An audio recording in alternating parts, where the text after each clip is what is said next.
ഞാൻ സിന്ധു ഷാജി. എൻ്റെ വീട് ആറന്മുളയ്ക്കടുത്താണ്. എനിക്കൊരു അനുഭവം പറയാനുണ്ട്. എൻ്റെ ഹസ്ബൻഡ് മരിച്ചിട്ട് 8 വർഷം കഴിഞ്ഞു. എനിക്ക് 2 പെൺകുട്ടികളാണ്. ഒരാൾക്കിപ്പോൾ 23, ഒരാൾക്ക് 12 വയസ്സ്. ഇപ്പോൾ 5 വർഷമായി ഞാൻ കുവൈറ്റിലാണ് ജോലി ചെയ്യുന്നത്.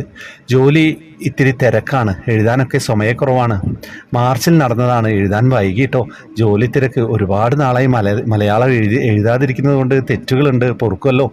പിന്നെ എൻ്റെ ചേട്ടൻ്റെ മരണശേഷം എനിക്ക് ഒരുപാട് കടങ്ങളുണ്ടായിരുന്നു. പുതിയ വീടിൻ്റെ ലോണ്, ചേട്ടന് ക്യാൻസർ ആയിരുന്നു, ഹോസ്പിറ്റൽ പേയ്മെൻറ്റ്, അങ്ങനെ ഒരുപാട് പ്രശ്നം.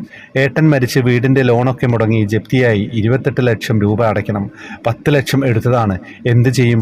കുട്ടികളുടെ പഠനം ചെലവ്, വീട്ടു ചെലവ്, വേറെ കടങ്ങൾ ഒക്കെ ഭഗവാൻ നടത്തി. വീടിൻ്റെ ലോൺ ഒന്നും ചെയ്യാൻ പറ്റിയില്ല, ആരും സഹായത്തിനുമില്ല. അങ്ങനെ 2026 ഫെബ്രുവരി ബാങ്കിൽ നിന്നും ആളുകൾ വന്നു, പറഞ്ഞു ഇനി ഒന്നും പറ്റില്ല, ജപ്തി നടപടി ആകുവാണെന്ന്. അപ്പോൾ ഒറ്റത്തവണ തീർപ്പാക്കലിലാണെങ്കിൽ 10 ലക്ഷം അടച്ച് ക്ലോസ് ചെയ്യാം എങ്ങനെ ചെയ്യാമോ എന്ന് ചോദിച്ചു. എൻ്റെ കയ്യിൽ ആകെ 1 ലക്ഷം രൂപ കാണും.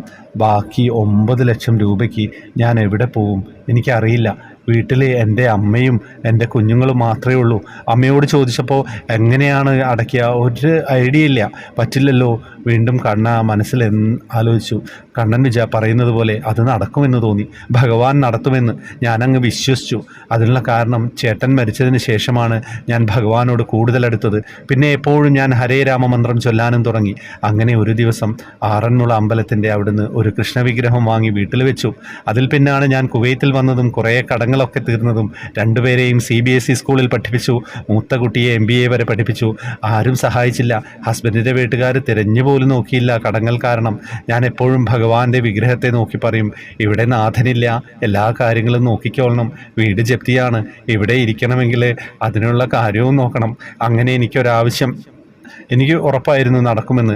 അങ്ങനെ മാർച്ച് 27-ാം തീയതി 10 ലക്ഷം അടച്ച് ഞങ്ങൾ ലോൺ ക്ലോസ് ചെയ്തു. എങ്ങനെ നടന്നു എന്നറിയില്ലേ?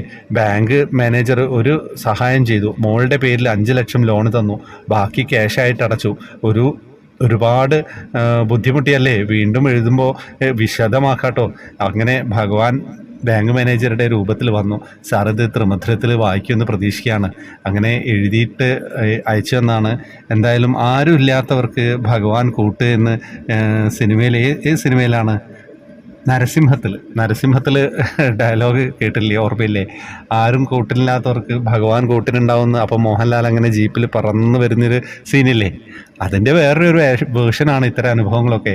ആരും കൂട്ടിനില്ലാത്തവർക്ക് ഭഗവാൻ കൂട്ടിനുണ്ടാവും. ഭഗവാനാണ് കൂട്ടിനുണ്ടാവുക. ഭഗവാനെ കൃഷ്ണവിഗ്രഹമായിട്ട് വീട്ടിൽ കൊണ്ടുവച്ച് നാഥനാണ് ഇവിടുത്തെ കാര്യങ്ങൾ നോക്കിക്കളണേ എന്ന് പറഞ്ഞപ്പോൾ അദ്ദേഹം അത് ഏറ്റെടുത്തു. എന്താ കഥ?